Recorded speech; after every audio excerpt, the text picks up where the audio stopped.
Hello everyone, my name is Vijayashri and electric motors and transformers में आप सभी का स्वागत है। तो आज के ट्यूटोरियल में हम शुरू करेंगे हमारा नेक्स्ट यूनिट जो कि है फोर्थ यूनिट। पिछले ट्यूटोरियल में हमने हमारा थर्ड यूनिट जो है खत्म कर लिया था। इस ट्यूटोरियल में हम पढ़ेंगे हमारा फोर्थ यूनिट जो हमने इस ट्यूटोरियल में स्टार्ट करना है। उसका नाम है थ्री फेज ट्रांसफार्मर्स। तो यहाँ पे थ्री फेज ट्रांसफार्मर्स के बारे में हमें डिटेल में पढ़ना है और उसका जो है पहला टॉपिक है bank of three single phase transformers. यहाँ पे जो है एक क्या कह सकते हैं, दो तरीके से हम इसको यूज कर सकते हैं। ये एक कर सकते हैं कि हम एक थ्री फेज ट्रांसफार्मर ले लें, ओके, और उससे हम अपना काम चला लें, या फिर तीन ट्रांसफार्मर ले ले जो कि होंगे सिंगल फेज के। तो जो हम तीन ट्रांसफार्मर लेंगे सिंगल फेज, उसको हम बोलते हैं bank of three single phase transformers. तो यहाँ पे हमें कंपेयर करके अगर देखें सेम कैपेसिटी के लिए, एक तो हो गया हमारा एक थ्री फेज ट्रांसफार्मर। ये जो है मैंने अपने हिसाब से शॉर्ट फॉर्म लिखा है ताकि अपना जो टाइम है लिखने के लिए वो बच जाए। एंड साथ ही साथ हम क्या करेंगे, और तीन ट्रांसफार्मर लेंगे जो कि होंगे सिंगल फेज की वैल्यू के।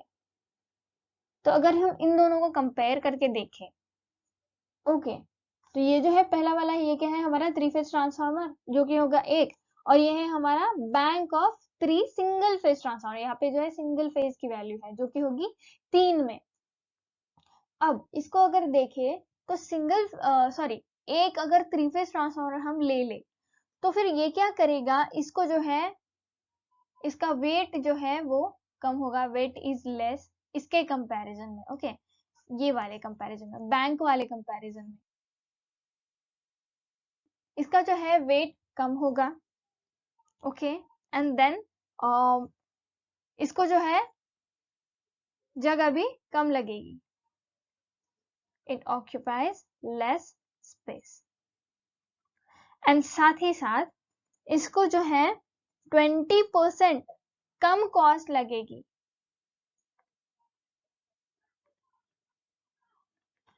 ओके, किसके कंपैरिजन में, इस बैंक वाले कॉन्फ़िगरेशन के कंपैरिजन में या फिर अरेंजमेंट के कंपैरिजन में, ओके। तो फिर हमें कौन सा ज्यादा हमें हमें किसको प्रेफर करना चाहिए, कौन सा ज्यादा हमें बेनिफिशियल रहेगा।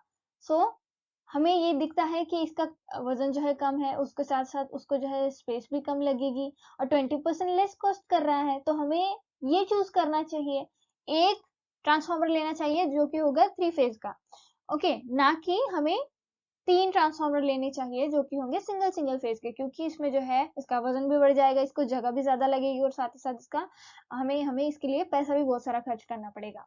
तो इसके लिए जो है पहले हमें bank of three single phase transformer को, इसको जो है डिटेल में अगर पढ़े तो वो किस तरीके से होगा, मैं यहाँ पे कुछ पॉइंट से जो है आपको समझाने की कोशिश करती हूँ, okay. So it is more expensive due to requirement of three single phase transformers. ये तो हमने देख लिया, इसको जो है कॉस्ट कम लग रही है, इसको जो है कॉस्ट ज्यादा लगेगी। और ये एक्सपेंसिव है क्योंकि तीन सिंगल फेज ट्रांसफार्मर हमें जो है इसमें लगाने पड़ेंगे। And three single phase transformer means requirement of more iron for core oil and accessories. तो ये जो है तीन अगर सिंगल फेज ट्रांसफार्मर हमें लगाने हैं तो हम क्या करेंगे, इसको ज्यादा से ज्यादा आयरन हमें प्रोवाइड कराना पड़ेगा, आयरन कोर, और साथ ही साथ ऑयल एंड बाकी सारी एसेसरीज भी ज्यादा लगेगी as compared to the above arrangement. And in such case, star or delta connection on HV side requires 6 different HV bushings to bring out the HV terminals of 3 single phase transformers. तो अगर इसकी बात करें, मैं यहाँ पे थोड़ा clean कर देती हूँ।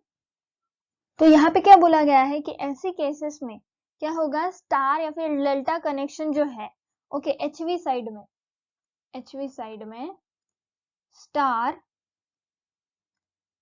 या फिर डेल्टा कनेक्शन जो होगा, ओके, उसको किसकी जरूरत पड़ेगी, 6 डिफरेंट टाइप के एचवी बुशिंग्स की, okay, it requires 6 different types of bushings, इसको जो है डिफरेंट डिफरेंट टाइप्स के जो है 6 डिफरेंट टाइप्स के बुशिंग्स की जरूरत पड़ेगी।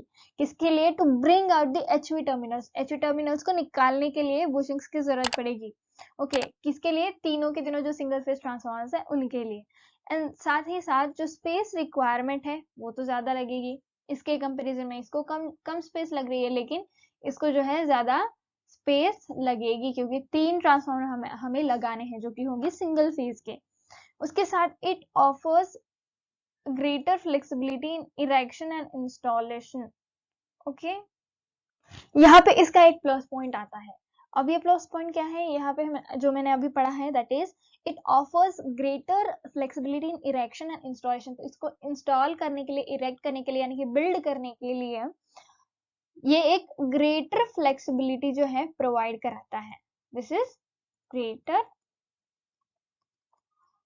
It gives greater flexibility. Okay, flexibility ज्यादा है। देन जो स्पेयर इन्वेंट्री कॉस्ट है वो कम है। Okay, spare inventory cost is less. Okay, suppose अगर हमें एक जनरेटिंग स्टेशन, ओके, जिसमें 2 जनरेटिंग यूनिट्स है, मैं यहाँ पे एग्जांपल के तौर पर बता रही हूँ, जनरेटिंग स्टेशंस हैं। Okay, I am using another pen. Okay, so this is generating station, और इसमें जो है 2 जनरेटिंग यूनिट्स जो है हमें लगाने हैं। Okay, for both the generating units bank of 3 single phase transformer, तो उसको जो है 2 जनरेटिंग यूनिट्स के लिए, यानी कि एक के लिए हमें कितनी लगेगी? 3 सिंगल फेज ट्रांसफार्मर्स की बैंक लगेगी, यानी कि यहाँ पे मैं लिख लेती हूँ बैंक। ओके, एक के लिए एक बैंक, दो के लिए 2 बैंक। ओके, एक के लिए एक बैंक लगेगी, 2 के लिए 2 बैंक लगेगी। Okay, so only 1 single phase transformer is required as spare. तो इसके लिए जो है सिर्फ और सिर्फ एक ही स्पेयर ट्रांसफार्मर की जरूरत पड़ेगी, और जो मेंटेनेंस है वो इजी हो जाता है। ओके, जो मेंटेनेंस है वो क्या हो जाता है? इजी हो जाता है। किसकी वजह से? सेपरेट यूनिट्स है, इसमें 3 सिंगल सेपरेट यूनिट्स है, इसकी वजह से इसका जो मेंटेनेंस है वो इजी हो जाता है। रिप्लेसमेंट जो है सिंगल यूनिट का वो भी इजी हो जाता है। यहाँ पे मैं लिख लेती हूँ maintenance and replacement is easy. Okay, then this is less efficient due to losses in 3 units, क्योंकि यहाँ पे जो है यहाँ पे सिंगल ट्रांसफार्मर है 3 फेज का, तो इसके लॉसेस और यहाँ पे जो है 3 ट्रांसफार्मर लगेंगे, इसके लॉसेस अगर कंपेयर करके देखें तो ऑब्वियसली 3 ट्रांसफार्मर के लॉसेस मिला के ज्यादा होंगे, चाहे फिर वो कितने भी फेज का हो। तो इसके लिए इसके जो लॉसेस होंगे वो कम होंगे, लेकिन इसके जो लॉसेस होंगे 3 सिंगल फेज ट्रांसफार्मर्स के वो ज्यादा होंगे। Okay, then the losses are more due to use of more iron core, क्योंकि इसमें जो सिंगल ट्रांसफार्मर है, सॉरी सिंगल फेज ट्रांसफार्मर है, इसलिए हमने 3 यूज किए क्योंकि ये बैंक है। ओके, एंड इसमें जो है आयरन कोर ज्यादा लगेगा, तो आयरन कोर अगर ज्यादा लगेगा obviously the losses are going to be more. So it is clear to use that single 3-phase transformer offers many advantages. Okay, and above all it is very economic. इसीलिए हमें ये वाला जो है ये वाला अरेंजमेंट यूज करना चाहिए, एक ट्रांसफार्मर का जो कि होगा 3 फेज का, ना कि 3 ट्रांसफार्मर सिंगल फेज के, क्योंकि इसके एडवांटेजेस जो है वो ज्यादा है. So this is the reason mostly 3 phase transformers are used, okay, instead of bank of 3 single phase transformers. लेकिन यहाँ पे एक बात है कि bank of 3 single phase transformer जो है वो यूज किए जाते हैं in large generating units. Okay, for the reason discuss earlier, okay, in the session. तो यहाँ पे मैंने एक बात जो है अभी क्लियर की है कि ये जो है लार्ज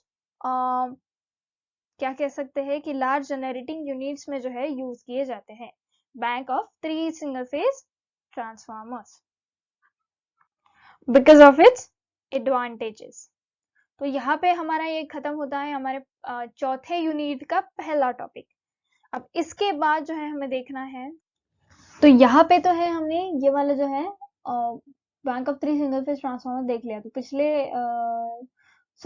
नेक्स्ट ट्यूटोरियल में जो है हमें देखना है एक ट्रांसफार्मर जो कि होगा 3 फेज का, तो उसके बारे में हमें डिटेल में जाना है। अभी हमने इसके बारे में डिटेल में जाना, थोड़ा सा कंपैरिजन देख लिया, तो आपको आइडिया आ गया होगा कि ये किस तरीके से काम करता है एक ट्रांसफार्मर जो कि होगा 3 फेज का। ओके, इसके एडवांटेजेस क्या है, लेकिन जो है इसके बारे में भी हमें डिटेल में जानना जरूरी है, और वो हम जानेंगे नेक्स्ट ट्यूटोरियल में।